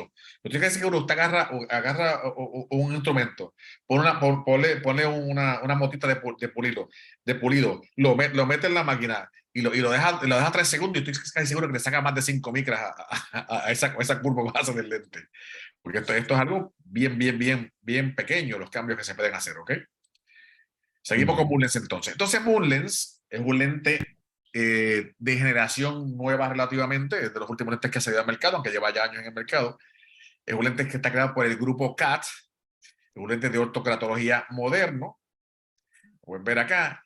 ¿Y de dónde sale este lente? Pues sale y está creado por el grupo CAT. ¿Quién es el grupo CAT? Bob Heaviside, que es el presidente, John Monfort, que hemos estado hablando de él a través de esta charla que está aquí, un investigador con años y años y años. Patrick Caroline, que quien no conoce a Patrick Caroline en la contactología especializada, a Randy Kojima, quien no conoce a Randy, y Dave Barreto, que es el ingeniero de software. Este es el grupo que diseñó este lente y vamos a ver, ustedes que trabajen y que conocen algo de lentes de AutoCAD, van a ver los parámetros de este lente que están increíbles, ¿ok? Entonces, esto es un lente altamente personalizable, ¿ok? Miren ustedes para que ustedes tengan idea. Los incrementos en curva base que yo puedo hacer es de 0.01 milímetros. La curva reversa que yo puedo cambiar a nivel de 1 micra. El ángulo de alineamiento a nivel de 0.01 grados y la toricidad es de 1 micra. Aquellos de ustedes que hayan adaptado lentes de AutoCAD, dígame qué otro lente en el mercado tiene estos parámetros. Que yo conozca, y que haya trabajado yo, por lo menos puede ser que exista otro, ¿verdad? Yo no lo conozco, si ustedes lo conocen, me lo dejan saber, que yo conozca, y de lo que es a nivel de Latinoamérica. No, yo no creo que existe ningún lente, a menos que sea un lente que usted lo construya usted mismo. Que eso puede ser, si usted quiere comprar un programa de freeform de 10.000, 15.000, 20.000 dólares y trabajarlo en una máquina y usted quiere hacerlo, pues no hay problema ninguno. Pero un lente como este, incremento en curva base de 0.01, curva reversa de 1 micra, ángulo de alineamiento de 0.01, cuando usualmente es de 1 grado en 1 grado en otros diseños. Pero si es de 1 micra, esto es extremadamente raro. Pero a mí me gusta obviamente estos diseños, ¿por qué? Porque si John Monfort le dice que usted tiene que tener básicamente 5 micras entre el lente y la córnea para crear esa presión positiva, pues, y tiene un diseño que lo cambia de 25 en 25, pues es bastante difícil en algunos pacientes hacer eso. Que eso me pasaba a mí casualmente en hace años atrás, que tenía este paciente que yo estaba básicamente tocando, ya estaba para tocar, o estaba tocando, tenía que hacer un incremento en la zona de retorno hacia más sagita, pero el próximo paso era 25 micras. Si yo estaba casi tocando y subía a 25, para tener 25 extra. O sea, antes tenía muy poco y ahora tengo demasiado. Antes tenía riesgo de que la córnea causara una abrasión y ahora no tengo suficiente aplanación para lograr lo que yo quería. Entonces, ya cuando tienes un lente como este, que usted cambia la curva de 1 micra en 1 micra, pues ahora sí tú puedes hacer muchos más casos. No es que no funcionara, en muchos casos funcionaba, pero había casos en los cuales era bien difícil lograr que funcionara de manera adecuada. Como se puede hacer. Entonces, miren los dibujitos a ver si lo sacan.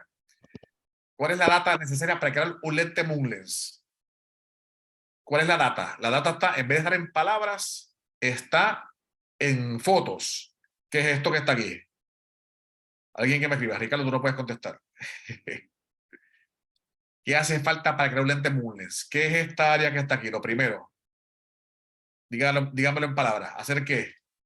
Refracción, me pone Diana. Perfecto. ¿Cuál es lo segundo que me hace falta para crear un lente Moonlens? Refracción es lo primero. Me pusieron zona óptica, va por ahí. Oscar Cifuentes, exacto. Diámetro horizontal del iris visible es lo primero, es lo segundo. Y el tercero, eso mismo, topografía. Refracción, diámetro horizontal visible del iris y topografía. No es un autorrefractor, es una refracción al aire muy concienzuda. Ahora, vale la pena hacer la pregunta si lo harían solo con una queratometría de un autorrefractoqueratómetro o si es mejor hacerlo con topografía. ¿Cuál es la opinión? ¿Qué creen? Escriban en el chat. Topografía. Con topo. Y déjenme decirle, y aclaramos, hay diseños en los cuales usted puede, sin topografía, mandar a pedir un lente. Eso existe. Exacto. Pero Ahora, lo que está el- pasando más el- adelante tiene que tener topógrafo para saber qué pasó y cómo se centró. Esto exacto, es, pero ajá, perdón, solo quiero hacer la siguiente. ¿Por qué todos piensan que con topografía? ¿Por qué no una queratometría? De un queratómetro manual o un autorrefractoqueratómetro. pero me dicen, da mayor información, Ujú. por ahí va la cosa, por ahí va la cosa, Mide la periferia corneal, sí. pero lo mide el topógrafo y el queratómetro no. Excentricidad, lo mismo, lo mide el queratómetro y el topógrafo no. Valor de elevación, como dice Diana, exactamente. Topógrafo, queratómetro no. Ok, Mayor exactitud y menos error de centrado, seguro que sí. creo que sí. Entonces estamos como en la misma línea. Y ojo, como decía Edgar, hay diseños que básicamente dicen mande la queratometría, no dice de dónde. Puede ser de un autorrefractómetro, refractoqueratómetro, perdón, un queratómetro manual. Sin embargo, y de hecho sugieren incluso no es necesario la topografía inicial. Sin embargo, yo estoy de acuerdo con todo lo que ustedes están mencionando. Es mucho más exacto enviar toda la información posible de la córnea, porque nosotros al final enviamos todo lo que desde el punto más alto hasta el punto más plano.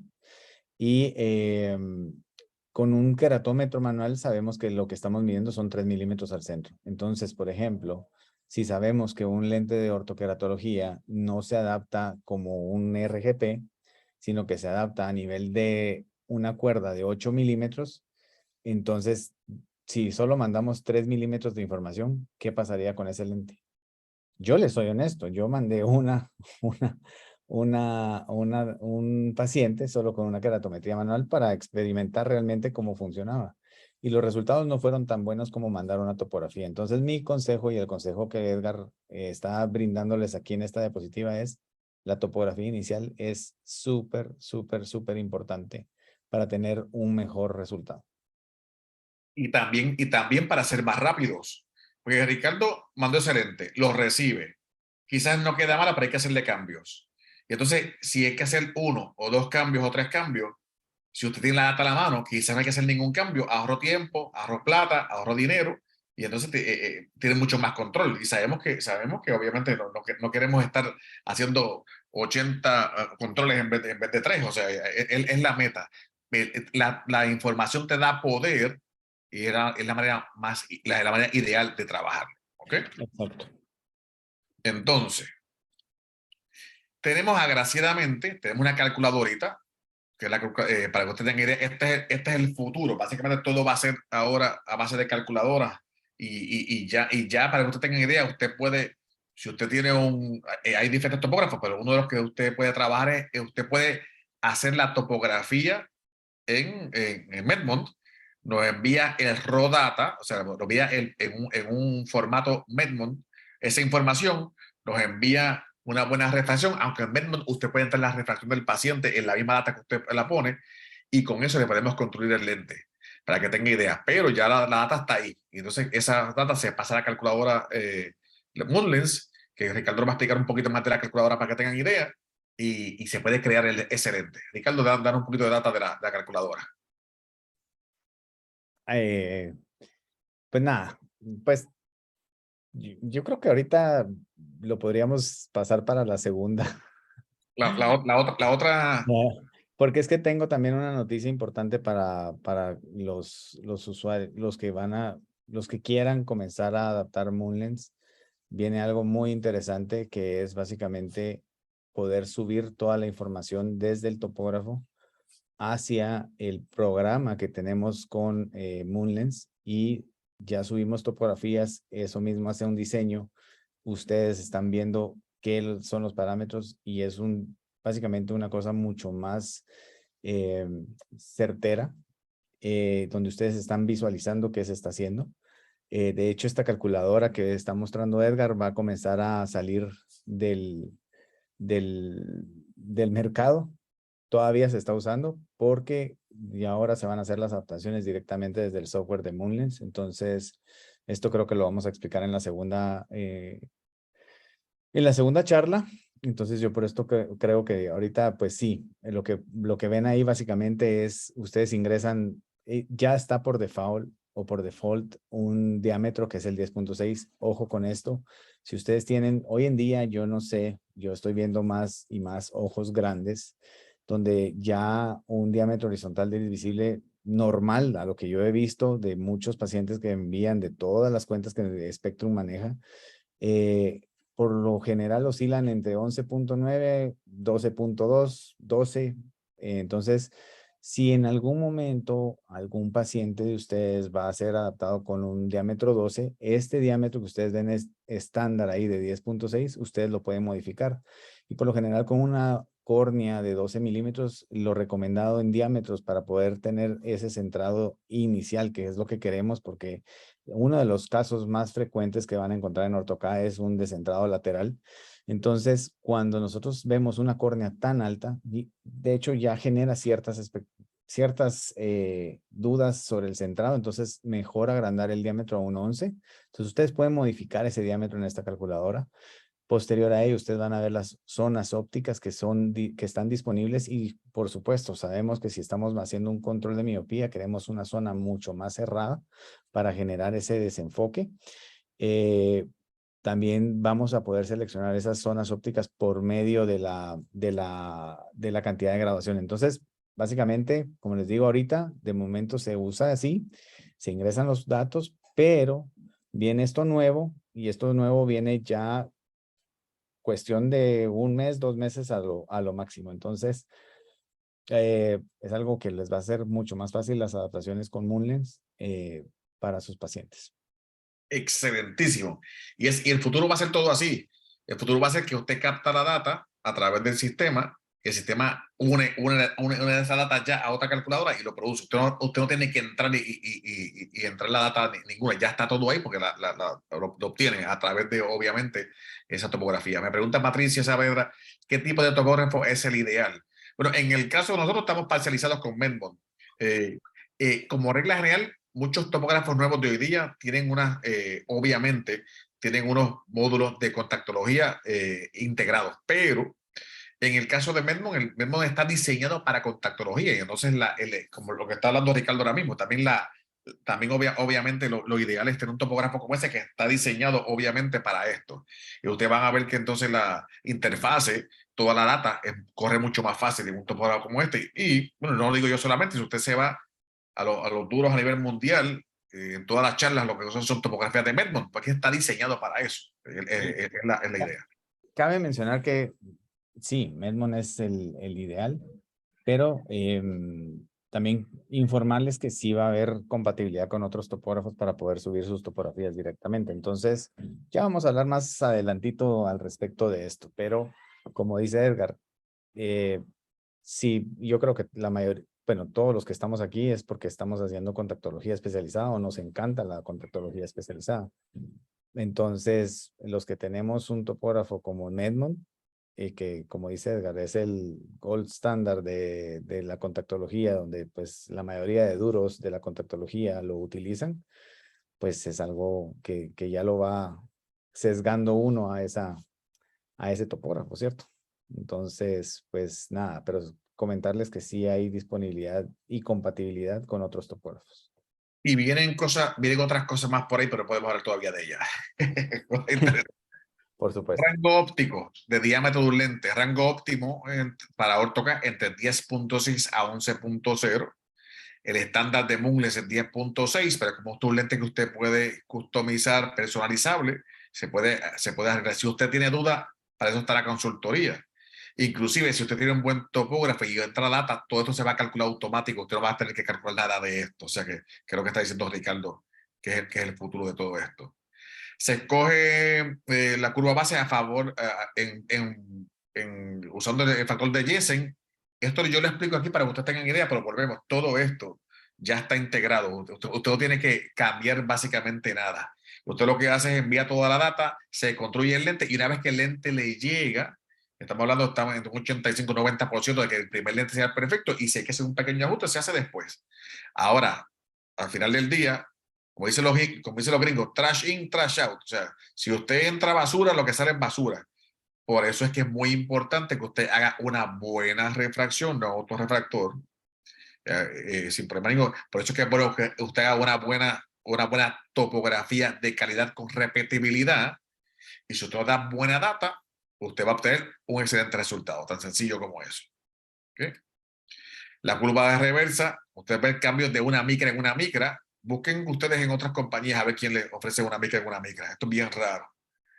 El cliente del lápiz, como decía, el objetivo aquí básicamente en Mullens es 7 micras, como de lo que estamos viendo, corren de 5 a 7, el rango, como ven, en los incrementos de 0.001, una micra, usted puede subir y bajar. Hay compañías que este cambio aquí es 25 micras.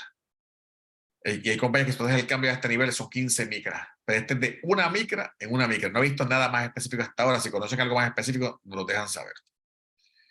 El aterrizaje, los grados, 0.01 grados. Hay compañías que el cambio aquí es de 1 en 1. Este es de 0.01 grados, el ángulo de la zona de alineamiento. O sea, un lente altamente customizable. Como pueden ver ahí, hacia arriba o hacia abajo. Esto le da, ¿qué le da esto? Esto le da más poder al doctor para poder adaptar más pacientes. De astigmatismo, sabemos que hay astigmatismo simétrico, hay altos, bajos, centrales, limbo a limbo, y la idea es que tengamos obviamente un lente tórico. Un lente también un lente de diseño tórico. Si es mayor a 30 grados, lo que hemos discutido anteriormente, esa diferencia entre un meridiano a otro, en la sagita 8, pues obviamente utilizamos un lens tórico. Está disponible para todos ustedes en incrementos de 1 micra también esa toricidad. ¿Okay? Que es el aterrizaje ideal en caso de que esa, obviamente, esa córnea sea una córnea que sea tórica. ¿Okay? El Moonlens está dentro de la sombrilla de la FDA, del Vision Shaping Treatment System, que es el famoso VST, que es una sombrilla que agarra básicamente 5, 6, como 7 o 8 diseños diferentes, y Moonlens es uno de esos diseños que está acá, en ese tipo de sistema de ortoque, el VST. Así que eso es básicamente la información que tenemos esta noche con respecto a Moonlens. Ya nos pasamos un poquito de tiempo, llevamos casi hora y 40 más o menos. Hay muchas preguntas que puede ser que tengan que se van a discutir en el segundo y en el tercer módulo. Este es el módulo inicial. ¿Okay? Así que si es de lo que discutimos ahora, lo hacemos ahora. Si es preguntas de otra cosa, recuerden que vienen dos más y vamos a discutir con respecto a eso. Así que tenemos la data, esto se está grabando, que como quiera van a tenerlo. Y aquí muchas gracias por la sintonía. Para practicar el italiano, dubia y domande. ¿Dudas o preguntas? El otro módulo viene para julio, si mal no me recuerdo, Edgar. Entonces creo que viene como para mediados de julio. Entonces, para que estén pendientes, ya se les va a estar publicando la fecha. Y pues nada, que yo creo que resolvimos bastantes dudas durante el curso. Y pues no sé si tienen alguna pregunta ahorita, podríamos contestar unas 2 o 3 preguntas porque pues sí, ya es bastante tarde y no queremos apropiarnos de su tiempo completamente. Así que pues para mí es un gusto, como siempre, poder estar aquí con ustedes y sé que para Edgar también. Así mismo es. Así que muchísimas gracias. Cerramos entonces, si quieres, puedes parar la grabación. Muchas gracias a todos.